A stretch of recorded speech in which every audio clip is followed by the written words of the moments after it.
Jak zbudować umysł tak silny, że przeraża ludzi. Większość ludzi kształtuje swoje myślenie w poszukiwaniu bezpieczeństwa, rutyny i aprobaty. Szukają komfortu, a nie jasności, co czyni ich przewidywalnymi, nieszkodliwymi i kruchymi. Jednak jeśli twoim celem jest posiadanie umysłu, który niepokoi i onieśmiela samą swoją obecnością, musisz go wykuć z innych składników: rygorystycznej dyscypliny, oderwania i szczypty ciemności. Spośród wszystkich słabości, być może największą jest niemożność kontrolowania własnych uczuć. Kto działa kierowany namiętnościami, łatwo oddaje kontrolę pierwszemu manipulatorowi, który się pojawi. W sądach, w wojnach czy negocjacjach głupcem jest zawsze ten, kto reaguje emocjonalnie.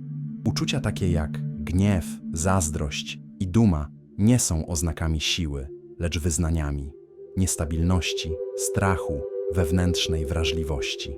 Ile drzwi widziałeś już zamykających się, ponieważ działałeś pod wpływem chwili, a nie z chłodem strategii?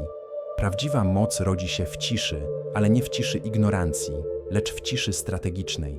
Zwykle, gdy zostaje znieważony, zwykły człowiek reaguje impulsywnie, pokazuje swoją próżność i ujawnia kruchość. Niebezpieczny człowiek przeciwnie, absorbuje atak i analizuje go, traktując każdą prowokację jako informację. Nie pozwala nikomu określać intensywności własnych emocji. To wyraźny znak dominacji.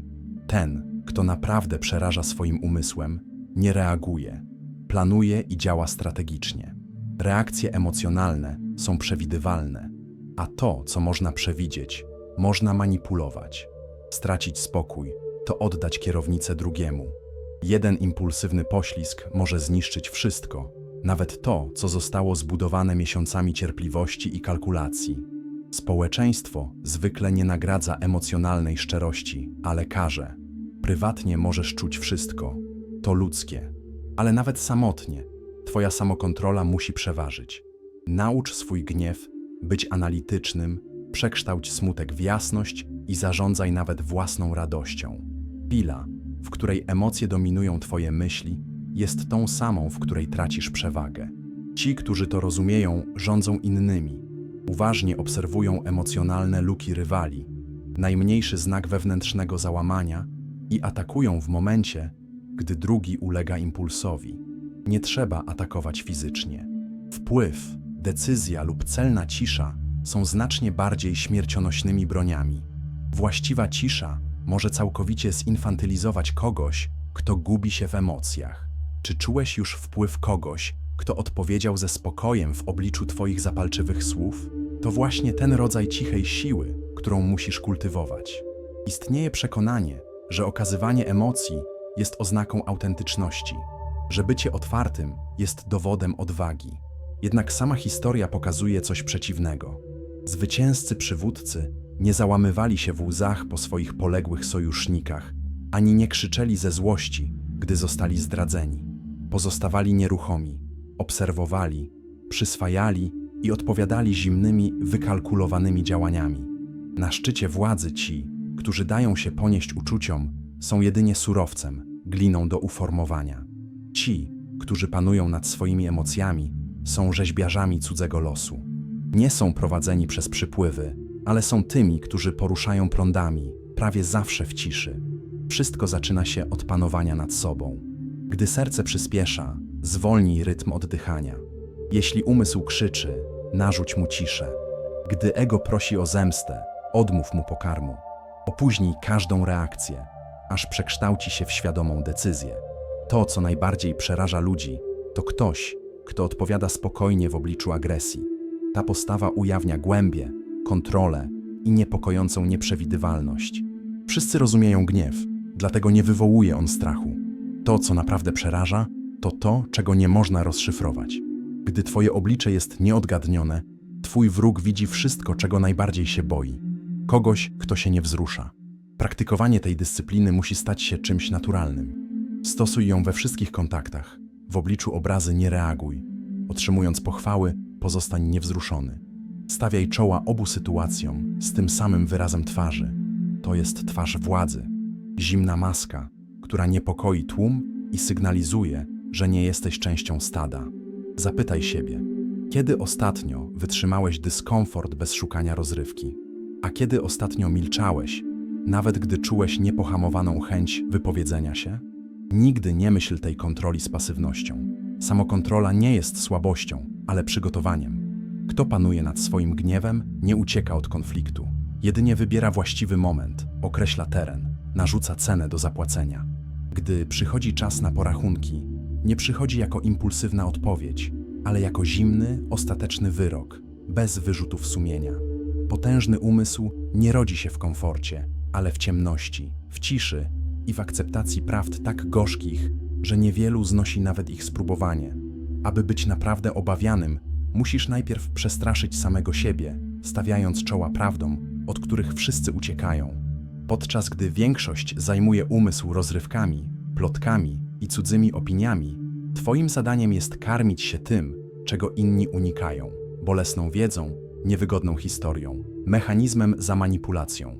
Człowiek działa w przewidywalny sposób, ponieważ boi się dyskomfortu. Wielu woli żyć rozproszonym niż naprawdę widzieć. Szukają bezpieczeństwa, wypełniając głowę osłodzonymi ideami, książkami, które wzmacniają ich własną dobroć i twierdzeniami, które utrzymują ich w wygodnej strefie ofiary. Jednak kto pragnie władzy i dominacji, odrzuca tę drogę. Nie błaga o przytulność, ale wymaga jasności. Punkt wyjścia znajduje się w surowych lekcjach historii. Zignoruj wypolerowane legendy bohaterów i zanurz się w zimnych opowieściach o tyranach, zdrajcach i okrutnych cesarzach. Nie skupiaj się na narracjach o dobrobycie, ale na załamaniach i cichej zdradzie, fałszywych uśmiechach i ukrytych sztyletach. Te historie są czymś więcej niż relacjami, są podręcznikami przetrwania, a ich lekcje są wieczne. Czy zauważyłeś, jak nawet w codziennych spotkaniach towarzyskich powtarzają się w zmniejszonej skali małe gry władzy i zdrady? Nie ograniczaj swojej nauki do tego, co jest społecznie akceptowane. Czytaj zakazane książki, studiuj propagandę, zagłęb się w psychologię sekt. Odkryj nie tylko dlaczego masy wierzą w kłamstwa, ale także dlaczego pragną być oszukiwane. Gdy zrozumiesz ten głód iluzji, będziesz mógł wyjść z mgły, która więzi innych. Wybór filozofii również musi być precyzyjny. Nie zatracaj się w abstrakcyjnych systemach moralnych, które udają, że wszyscy są dobrzy. Szukaj myślicieli, którzy badają wewnętrzne zwierzę człowieka, którzy widzą poza cywilizacyjną maską i rozumieją, że pod presją ludzka natura wraca do instynktu, przetrwania, dominacji, strachu, reprodukcji. Postrzegaj ludzi jako programowalne, kruche i przewidywalne systemy. Psychologia służy nie tylko do leczenia, ale także do tworzenia strategicznej przewagi. Dowiedz się, jak strach rządzi zbiorowością, jak niedobór i status kształtują zachowanie, jak emocje przewyższają rozum w zdecydowanej większości decyzji. Z tym zrozumieniem będziesz przemierzał świat jak drapieżnik wśród ofiar, nie siłą, ale przerażającą precyzją. Ale ta droga ma swoją cenę. Im więcej się uczysz, tym bardziej oddalony będziesz czuł się od otaczających cię ludzi. Im większa twoja jasność, tym bardziej oczywista będzie ślepota innych. Będziesz obserwował wszystkich szukających aprobaty, poddających się wątpliwym autorytetom, oferujących swoje idee jako prezenty tylko po to, by zostać docenionymi. Każdy umysł, który odmawia przebudzenia, staje się kolejnym pionkiem na szachownicy, którą uczysz się kontrolować. Zwróć uwagę na bliskie osoby. Ile z nich jest naprawdę przebudzonych, świadomych niewidzialnych sił, które nimi kierują. Twoje poszukiwanie wiedzy musi być bezwzględne. Nic akademickiego, ani politycznie poprawnego. Celem nie jest imponowanie, ale zdobycie dominacji nad własnym terytorium mentalnym. Studiuj oszustwo, nie po to, by oszukiwać innych, ale by rozpoznawać kłamców. Badaj taktyki wpływu, nie po to, by manipulować, ale by stać się odpornym na manipulacje. Odkryj funkcjonowanie strachu, nie po to, by zostać przez niego pokonanym, ale by używać go jako narzędzia strategicznego. Każdy obszar twojego studium musi mieć funkcję praktyczną. To, co nie służy twojej strategii, musi zostać odrzucone. Silne umysły karmią się tym, co najbardziej nieprzyjemne. Stawiają czoła temu, od czego inni się oddalają. Dzieje się tak, ponieważ rozumieją prostą prawdę. To niepełni nadziei rządzą światem, ale dobrze poinformowani. Pragnienie podobania się jest obrożą, która utrzymuje większość ludzi w niewoli. Aprobata działa jak narkotyk, a społeczeństwo jak dealer pochwał, uznania i komfortu. Wszystko w zamian za posłuszeństwo i konformizm. Umysł, który onieśmiela, nie rodzi się z uznania, ale z izolacji. Tylko gdy przestajesz potrzebować być zrozumianym lub potwierdzonym przez innych, naprawdę zaczynasz doświadczać prawdziwej mocy. Do tego czasu jesteś tylko kolejnym aktorem w cudzym spektaklu. Pomyśl, kiedy ostatnio podjąłeś decyzję, wiedząc, że się nie spodoba, ale mimo to spełniała twój głębszy cel?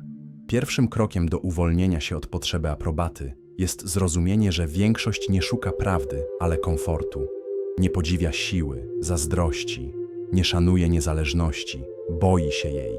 Jeśli twój umysł staje się ostry, twardy i odważny, by stawić czoła rzeczywistości, nie oczekuj uznania.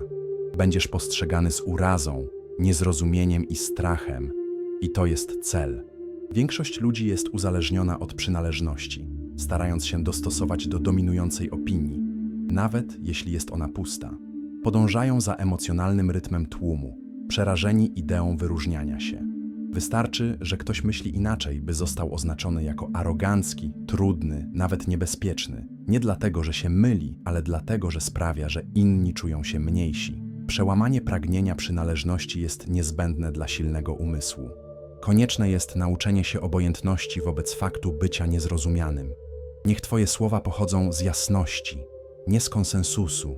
Niech twoje działania rodzą się z celu, a nie z presji grupy. Twoją rolą nie jest bycie popularnym, ale dostrzeganie z ostrością, głębokie myślenie i działanie z intencją. Ta jasność ma swoją cenę, izolację, ale ta izolacja nie jest przekleństwem, jest tyglem, gdzie fałszywe tożsamości są spalane, a odziedziczone przekonania eliminowane. W samotności konfrontujesz się nie z tym, co widzą inni, ale z tym, kim naprawdę jesteś. Bez publiczności, bez oklasków, bez złudzeń. Ta konfrontacja jest bolesna, ale fundamentalna. Kruche umysły jej unikają, ponieważ boją się ciszy. W niej umierają rozproszenia i pojawia się wewnętrzna pustka. Rozważ tych, którzy nie znoszą pozostawać sam na sam ze swoimi myślami, zawsze szukając rozrywki i zabawy. To wiele mówi o sile lub kruchości ich umysłów. Naprawdę przerażająca jednostka nie boi się samotności, ona jej szuka. Wykorzystuje izolację do nauki, treningu i refleksji. Podczas gdy inni udają, że bawią się na imprezach, ten, kto ma potężny umysł, ostrzy swoją broń w ciemności. Nie z goryczy, ale ze strategii. Podczas gdy marnują czas próbując zaimponować, by zdobyć status, ty budujesz siłę z dala od świateł. Gdy nadejdzie właściwy moment, nie będziesz musiał prosić o uznanie. Sama twoja obecność je narzuci. Ten dystans nie oznacza odrzucenia ludzi, ale uniezależnienie się od nich. Nawiązujesz relacje na własnych warunkach. Tworzysz sojusze przez siłę, nie przez potrzebę. I odchodzisz bez wahania, gdy te połączenia przestają służyć twoim celom. Umysł, który onieśmiela, nie boi się odrzucenia, ponieważ nigdy nie potrzebował aprobaty. W pewnym momencie zostaniesz wystawiony na próbę. Ludzie będą próbowali prowokować, zawstydzać lub manipulować tobą z powrotem do stada. Będą nazywać cię aroganckim, zimnym lub nawet nieczułym. Pozwól im mówić. To tylko narzędzia słabych, używane przeciwko tym, którzy ośmielają się uciec od zbiorowej przeciętności. Za każdym razem, gdy opierasz się impulsowi wyjaśniania, szukania aprobaty, dążenia do popularności, stajesz się silniejszy. W tym procesie twój umysł staje się autonomiczny, niekształtowany już przez przemijające trendy czy stadne myślenie. Z czasem zaczynasz mówić ostrym, oryginalnym i nieprzewidywalnym głosem. I to właśnie ta nieprzewidywalność niepokoi innych. Nie dlatego, że stanowi konkretne zagrożenie, ale dlatego, że pokazuje, jak bardzo oni sami zostali ujarzmieni. Zastanów się teraz, od kogo wciąż szukasz aprobaty? Jakie opinie podtrzymujesz tylko po to, by czuć się bezpiecznie i akceptowanym? Umysł, który onieśmiela, nie jest tylko inteligentny, jest strategiczny. Nie ogranicza się do obserwacji, ale kalkuluje. Nie reaguje, ale wykonuje taktyczne ruchy. Dla niego dominacja nie wymaga brutalnej siły, wystarczy percepcja i precyzja. Prawdziwą bronią nie jest miecz, ale świadomość, że on istnieje. Wojna psychologiczna nie dąży do zniszczenia, ale do kontroli. A dominacja zaczyna się tam, gdzie nikt nie widzi, w miejscach, gdzie myśli są zasiewane, wątpliwości tworzone i strachy produkowane bez wypowiedzenia słowa. Aby opanować tę sztukę, najpierw trzeba dostrzec, że ludźmi rządzą wewnętrzne niepewności. Używają zbroi ego, ale pod spodem noszą wstyd, poczucie nieadekwatności i pragnienie wydawania się silnymi. Wystarczy jedno celne słowo, wykalkulowane milczenie, gest obojętności, aby zdestabilizować kogoś, jeśli trafi to w jego ukrytą słabość. Kontrola nigdy nie jest ogłaszana, ale insynuowana. Kto ma prawdziwą władzę, mówi z precyzją. Nigdy nie musi podnosić głosu. Podczas gdy tłum myli hałas z autorytetem, prawdziwa moc mówi cicho, ponieważ nie musi nikogo przekonywać, tylko stwierdzać. Naprawdę groźny umysł nigdy się nie tłumaczy, ani nie szuka zgody czy potwierdzenia. Mówi jak ktoś, kto wie coś, czego inni nie wiedzą.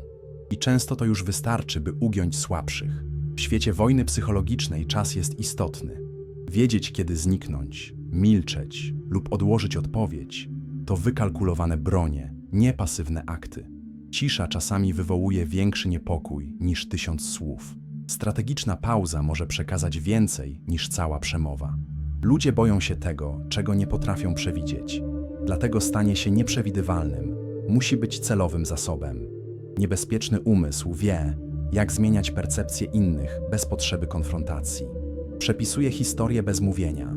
Pozwala tłumowi wierzyć, że ma kontrolę, podczas gdy on prowadzi wszystko w niewidzialny sposób. Gdy inni działają emocjonalnie, twoja postawa jest niewidoczna. Gdy chcą konfrontacji, odpowiadasz odwróceniem uwagi. Oni się wyczerpują, a ty oszczędzasz energię, atakując, gdy nikt się nie spodziewa. Sama twoja obecność powinna wywoływać dyskomfort. Nie przez agresywność, ale przez intensywność. Stanowcze spojrzenie, gęste cisze, przemyślane ruchy. Kto naprawdę dominuje, nie miota się, nie wypełnia powietrza pustymi słowami. Jego spokój ujawnia burzliwość pozostałych. Dbaj o swoją reputację bez hałasu, ale z precyzją. Spraw, by twoje imię niosło aurę mocy, tajemnicy i niebezpieczeństwa. Stań się kimś, o kim się szepcze, ale nigdy w pełni nie rozumie. Nigdy nie odsłaniaj się zbyt mocno. Tajemnica jest przewagą. Jeśli wiedzą dużo, relaksują się. Jeśli wiedzą mało, pozostają czujni, a ten stan to zakamuflowany strach. Celem wojny psychologicznej nigdy nie jest okrucieństwo, ale dowodzenie. Nie niszczysz dla przyjemności, ale kontrolujesz otoczenie z mentalną dominacją. Nie wymuszasz uległości, organizujesz wpływ. Umysł, który wzbudza respekt, nie jest budowany tanimi sztuczkami czy okazjonalną inspiracją. Jest szlifowany bezlitosną jasnością, niezachwianą dyscypliną i świadomym odrzuceniem iluzji, które uwodzą zwykłe dusze. Aby rozwinąć umysł tak silny, że przeraża innych, trzeba stawić czoła temu, czego wszyscy unikają, nauczyć się tego, co ignorują i stać się dokładnie tym, czego się boją. Kto widzi poza maskami, nie przejmuje się opiniami, porusza figurami, gdy pozostali wciąż próbują zrozumieć zasady. W społeczeństwie, które nagradza posłuszeństwo i karze głębie, wyborem jest stać się wyjątkiem, być obawianym nie przez gniew, ale przez spokój, nie przez głośność, ale przez obecność, nie przez mowę, ale przez wiedzę,